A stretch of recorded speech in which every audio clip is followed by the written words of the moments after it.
तो मन्नत का मतलब वही होता है कि हम परमेश्वर से अपेक्षा करते हैं, परमेश्वर से चाहते हैं कि परमेश्वर हमारे जीवन में कुछ कार्य करे, और उसके बाद हम कहते हैं प्रभु यदि मेरा कार्य पूरा हो जाएगा, मेरा कार्य सिद्ध आप करोगे, या मेरे जीवन में आशीष ला दोगे, या मुझे ऐसे दे दोगे, तो मैं तेरे लिए ये करूंगी, मैं तेरे लिए वो करूंगा। ऐसा जो हम बात करते हैं उसको कहा जाता है मन्नत, उसको कहते हैं मन्नत का मानना। लेकिन यहाँ पर बाइबिल क्या बोलती है मेरा जीजो? यहाँ लिखा हुआ है मन्नत यदि तुम मानते हो तो उसको पूरा करने में विलंब ना कर, और यदि आप मन्नत पूरा नहीं कर सकते हो तो फिर मन्नत भी मत मानो। कई बार लोग जोश जोश में आ जाते हैं ना, भावनाओं में बह जाते हैं। ज्यादातर ऐसा तब होता है जब बड़ी बड़ी आत्म जागृति सभाएं होती हैं, बड़े बड़े स्पीकर आए होते हैं, प्रभु के बड़े बड़े दास लोग रहते हैं ना, तब वहां पर जब वो कॉलिंग करते हैं, जब वो कहते हैं कौन अपने आप को यीशु को देता है ना, या कौन प्रभु यीशु के लिए सामने आएगा, कौन प्रभु यीशु मसीह को देने को तैयार होगा, तो उस समय लोग बहुत सामने आते हैं। और तब वहां पर वो शायद मन्नत मानते हैं, तब प्रतिज्ञा करते हैं प्रभु, या पहले करके गए रहते हैं प्रभु ऐसा करना तो मैं ऐसा करूंगा। और उसके बाद भी ऐसा होता है कि जब बुलाते हैं तब कहते हैं हाँ मैं ऐसा करूंगी, मैं वैसा करूंगा, और मैं प्रभु यीशु के साथ चलूंगा, मैं प्रभु यीशु के साथ चलूंगी, मैं तो मतलब गवाही दूंगा, मैं गवाही दूंगी। और उसके बाद मेरे प्रियो जैसे मीटिंग से घर आते हैं कुछ समय बाद होती है, तो बाद में जब समय आता है कुछ लोग बोलेंगे मैं 1 महीने का पूरा सैलरी दे दूं परमेश्वर को, 1 महीने का सैलरी परमेश्वर तुझको दूंगा या दूंगी। और उसके बाद जब देने का समय आता है ना तो अरे मैं तो ऐसे ही बोल दिया था। क्या बोलते हैं लोग? मैं तो ऐसा ही बोल दिया। या फिर कहेंगे नहीं प्रभु अभी नहीं, एक और आशीष दे देगा तब फिर ऐसा करूंगा, तब ऐसा करूंगी। लेकिन बाइबिल हमको स्पष्ट रूप से यही बता रही है, सिखा रही है मेरा जीजों कि हम या तो मन्नत ना माने, या फिर मन्नत माने तो उसको पूरा करने के लिए विलंब ना करें। हम मन्नत को पूरा करें, क्योंकि जो कुछ हम परमेश्वर के लिए कहते हैं करने को वो ना करें तो परमेश्वर कभी भी हमसे प्रसन्न नहीं होता, कभी भी परमेश्वर हमसे खुश नहीं होता। और मैं इस बात को कह सकता हूं कि कई बार हम इन्हीं कारणों से प्रॉब्लम में फंसते हैं, कई बार इन्हीं कारणों से हम लोग समस्याओं से घिर जाते हैं, क्योंकि हम अपनी वाचा को या अपनी उन बातों को जो परमेश्वर से हमने बांधी है या परमेश्वर के लिए करने को हमने कहा है, हम पूरा नहीं करते हैं और इसका परिणाम बहुत भयंकर आता है। लेकिन हमको एक प्रभु के जन होने के नाते हमको इस बात को ध्यान रखना है, ऐसे लोगों को जो मन्नत पूरा नहीं करते, जो कहकर उसको निभाते नहीं है, ऐसे लोगों को प्रभु यहाँ पर मूर्खों की उपमा देता है। इसलिए लिखा है ना, क्योंकि वह मूर्खों से प्रसन्न नहीं होता। तो यदि आप और हम परमेश्वर के सामने माने गए मन्नत को पूरा नहीं करते तो हम उसके दृष्टि में कैसा ठहरते हैं? मूर्ख ठहरते, जिसका परमेश्वर के दृष्टि में कोई महत्व नहीं होता है, कोई मोल नहीं होता है। गिनती की पुस्तक उसका 30वां अध्याय और 1 पद से पढ़े तो, गिनती की पुस्तक उसका 30वां अध्याय और उसका 1 से लेकर के कुछ पद तक हम पढ़ते हैं तो वहाँ पर कुछ बातें मिलेंगी हमको। फिर मूसा ने इस्राएली गोत्रों के मुख्य पुरुषों से कहा, यहोवा ने यह आज्ञा दी है, जब कोई पुरुष यहोवा की मन्नत माने या अपने आप को वाचा से बांधने के लिए शपथ खाए तो वह अपना वाचा न टाले, जो कुछ उसके मुंह से निकला है हो उसके अनुसार वह करे। हालेलुया। प्रभु का वचन हमको इस बात को बता रहा है कि जो कोई बात प्रभु के सामने कोई कहता है, कोई बात प्रभु के सामने मानता है, तो उसको फिर वो पूरा करे, उसको पूरा करने से पीछे ना हटे। और यदि ऐसा कोई व्यक्ति करता है कि पीछे हटता है तो उसको हम थोड़ा बाद में देखेंगे, तो उसका दुष्परिणाम सामने आता है, उसका दुष्परिणाम सामने आता है। इसीलिए मैं यहाँ पर कह रहा हूँ, या तो मन्नत नहीं माने, अच्छा है। कई बार लोग बोल देते हैं, मैं देखो मेरे पास फोन आते, कई लोग बोलते हैं हम 40 दिन उपवास रहेंगे दुख भोग सप्ताह के समय में। बाद में तो फोन आता है हम नहीं रह पा रहे हैं, क्या करें? क्या बोलते हैं हम लोग? नहीं रह पा रहे हैं, हम क्या करें? तो मेरा जीजो, आप रह सकते हो तभी ना कोशिश करो रहने का, नहीं तो मत रहो ना भाई। कोई भी चीज ऐसा होता है, लोग भावनाओं में आकर के, उतावले में आकर के कुछ भी कह देते हैं, हम परमेश्वर के लिए ये करेंगे, हम परमेश्वर के लिए वो करेंगे, लेकिन मेरे जो जब पूरा करने की बारी आती है तो वो पीछे हटते हैं। और इसीलिए बाइबल कहती है कि ऐसा करने वालों से परमेश्वर कभी खुश नहीं होता। व्यवस्था विवरण उसका 23 अध्याय और उसके 21 पद। व्यवस्था विवरण उसका 23 अध्याय और उसका 21 पद। जब तू अपने परमेश्वर यहोवा के लिए मन्नत माने, हाँ। तो उसे पूरी करने में विलम्ब न करना, हाँ। क्योंकि तेरा परमेश्वर यहोवा उसे निश्चय तुझ से ले लेगा, हाँ। और विलम्ब करने से तू पापी ठहरेगा। हालेलुया। अब यहाँ क्या लिखा हुआ है? यदि तू मन्नत माने और पूरा ना करे, तो देखिए यहाँ पर लिखा हुआ है परमेश्वर उसको तुझसे ले ही लेगा। हालेलुया। बड़ा अजीब है ना, बड़ा अजीब है ना। कई बार लोग सोचता है परमेश्वर भी भूल जाएगा, जैसे हम लोग भूल जाते हैं ना। कई बार हम प्रतिज्ञा करते हैं, जब प्ले संडे होता है तो आज से मैं परमेश्वर को इतना रुपया प्रति माह के हिसाब से दान दूंगी या दूंगा। सदस्यता देने से पहले प्रतिज्ञा लेते हैं ना, तो हम क्या बोलते हैं कि हम हर सप्ताह संडे चर्च आएंगे, हर मीटिंग में भाग लेंगे। क्या सोचते हैं लोग मालूम? एक मजाक है ना। अब बोले बोल दो ना अभी क्या होता है, क्योंकि तो नियम हो गया है भैया, इसके बगैर सदस्यता नहीं मिलेगी, दाहिने हाथ की संगति नहीं होगी, तो भैया बोल दो। उसके बाद तो कौन देखता है। लेकिन बाइबल क्या बोलती है, जरा गौर से सुनिए। परमेश्वर का वचन कह रहा है, यदि तू मान रहा है, मन्नत मान रहा है, वाचा बांध रहा है, प्रतिज्ञा कर रहा है, तो उसको क्या कर?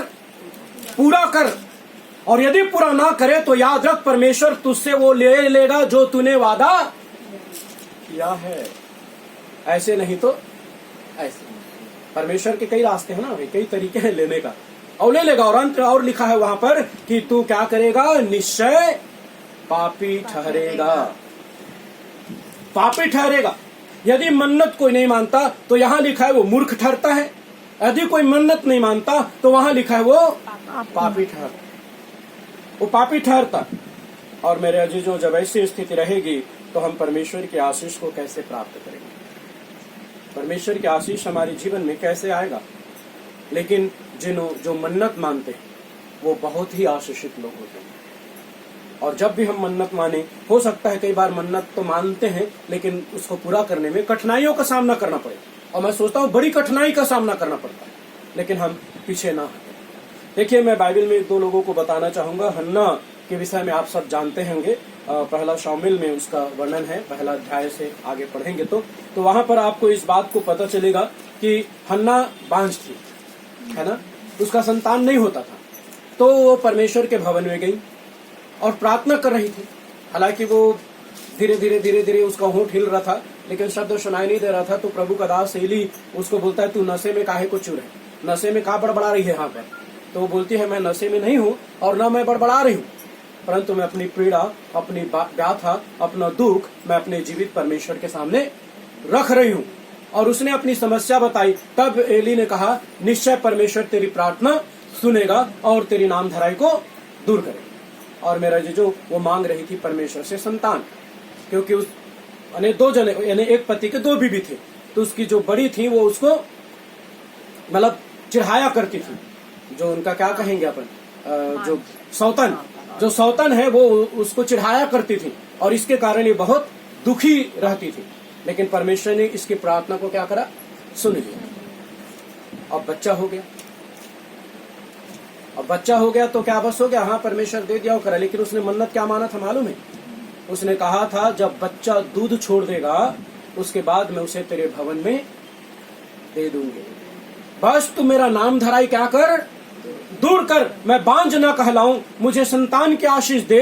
लेकिन परमेश्वर, मैं आप सामने मन्नत मानती हूँ, मैं वाचा बांधती हूँ, मैं प्रतिज्ञा करती हूँ कि यह बच्चा जब दूध छोड़ देगा तो मैं उसको लाके आपके भवन में दे दूंगा।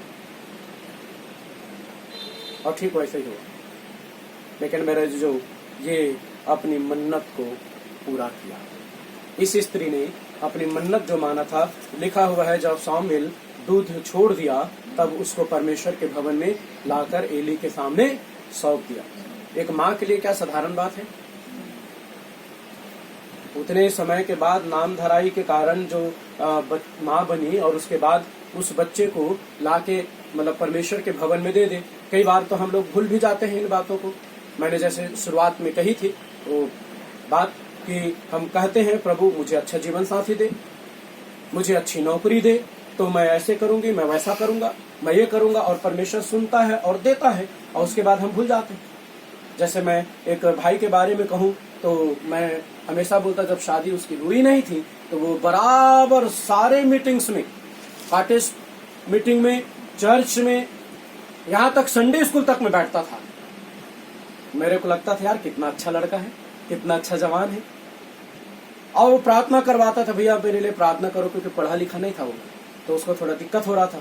तो बाद में, और उसके आंख में भी थोड़ी सी प्रॉब्लम, मतलब थोड़ा तिरछा था, तो उसके लिए और प्रॉब्लम है। तो लड़की को इतना पसंद नहीं करता उसको, तो प्रार्थना करो प्रार्थना करो। मैं उसको बोलता था भाई तो ज्यादा निराश मत हो, परमेश्वर सब कुछ करता है, देर हो सकता है लेकिन अंधेर नहीं हो सकता। अभी भी बहुत मानता है मेरे को, मानने के लिए ऐसा नहीं है, अभी भी बहुत आदर करता है वो भाई।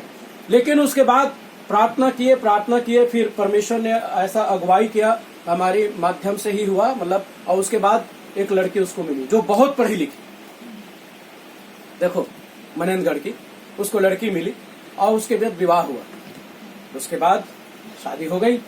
शादी होने के बाद मैं देखता था तो जवान सभा में आना बंद, मैं देखता था संडे स्कूल में आना बंद, और मैंने देखा कि अब वो चर्च भी आना बंद कर दिया। मैं बोले यार कैसा लड़का है ये। मैं कहा अच्छा शादी के बाद ऐसा परिवर्तन हो जाता है।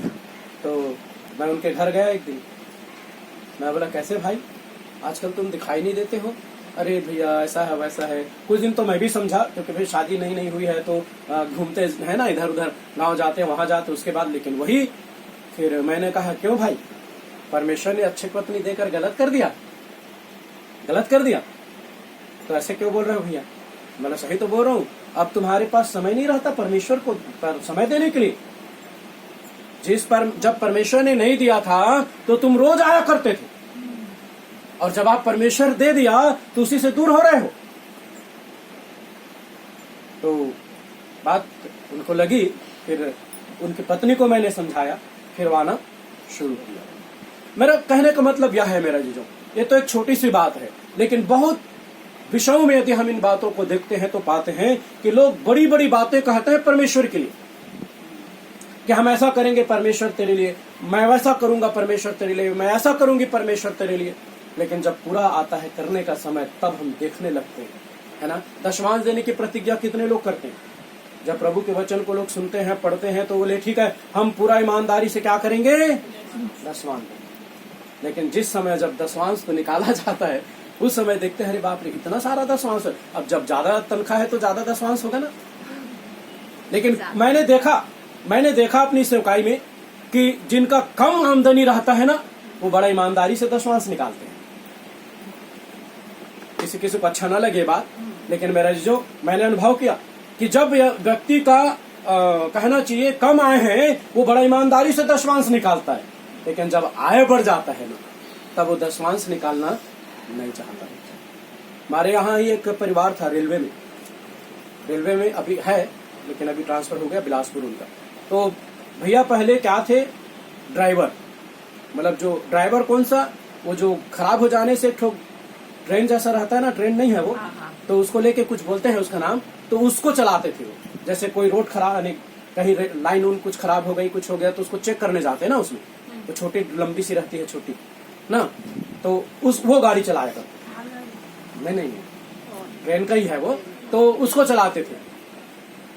तो हमारे यहाँ संगति में आए, जब मेरे से मुलाकात उनकी हुई, ट्रेन में ही हम आ रहे थे, बात में परिचय हुआ, तो फिर चर्च आने लगे, फिर मिले तो उनको अच्छी लगी संगति, तो आना शुरू कर दिए।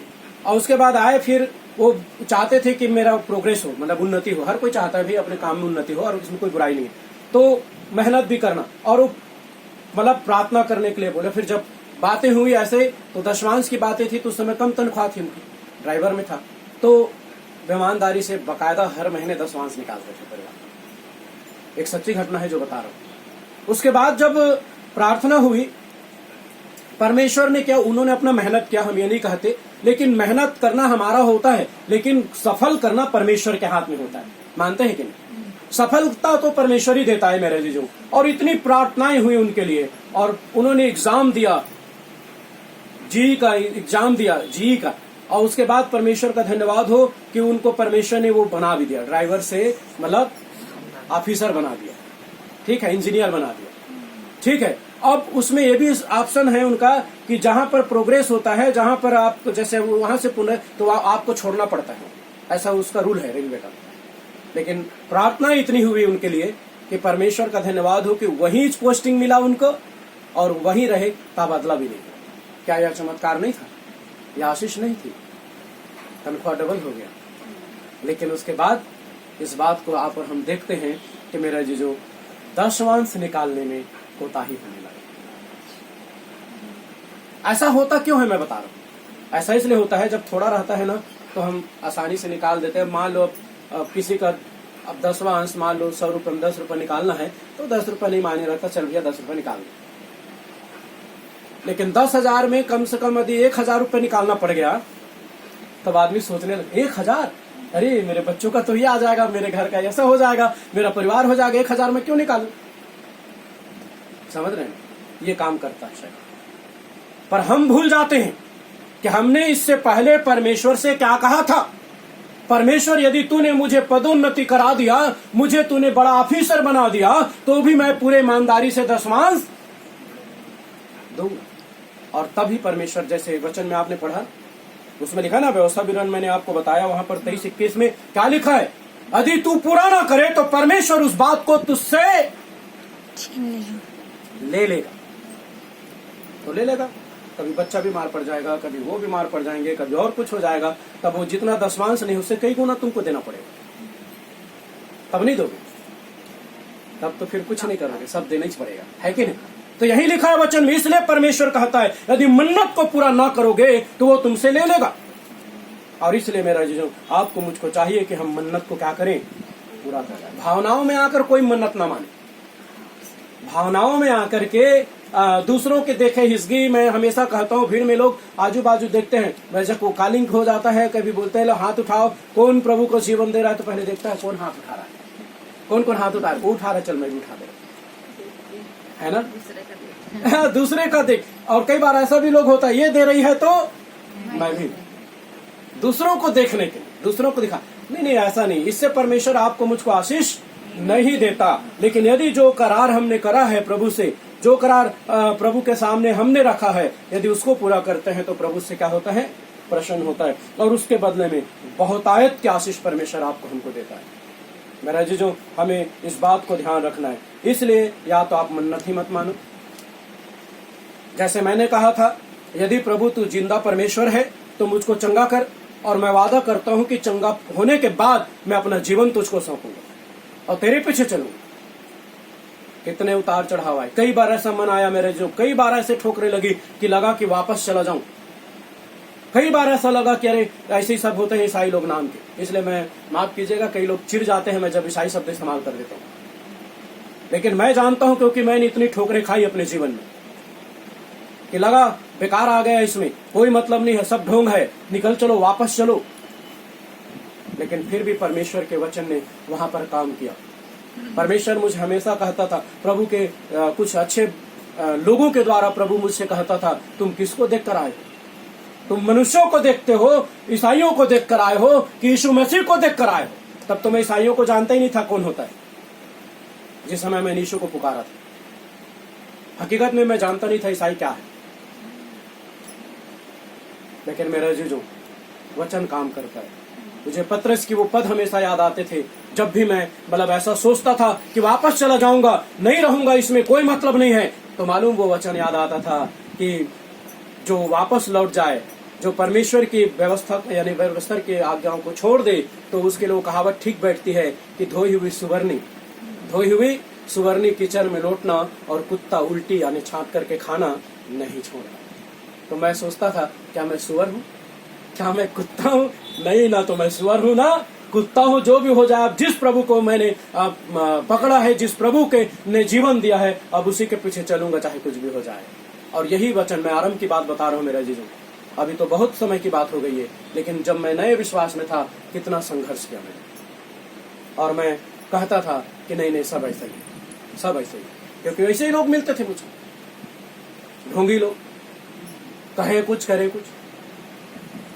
लेकिन ये वचन मेरे लिए सार्थक होता था, जो मुझे कहता था ना मैं तो सुअर हूं और न मैं कुत्ता हूं, मैं प्रभु के पीछे चलूं, और आज तक चल रहा हूं जैसे ही।